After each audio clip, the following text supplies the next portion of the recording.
৮ দফা দাবিতে কর্মবিরতি পালন করেছেন বিভিন্ন হাসপাতালের নার্স ও মিডওয়াইফরা।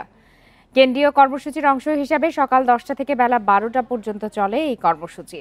সকালে যশোর সদর হাসপাতাল চত্বরে অবস্থান নেন নার্স ও মিডওয়াইফরা।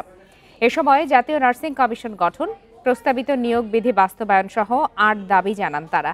একই দাবিতে দিনাজপুর মেডিকেলের বহির্বিভাগের মূল ফটকের সামনে অবস্থান নেন তারা। আন্দোলনকারীরা বলেন, দাবি আদায়ে সরকারকে বারবার সময় বেঁধে দিলেও তা পূরণ হয়নি। হিলি মেহেরপুরেও কর্মবিরতি পালন করেছেন নার্স ও মিডওয়াইফরা। দাবি আদায় না হলে 2 ডিসেম্বর থেকে কমপ্লিট শাটডাউন কর্মসূচির হুঁশিয়ারি দিয়েছেন তারা। নার্সদের কর্মবিরতির কারণে হাসপাতালে ব্যাহত হয় সেবা কার্যক্রম।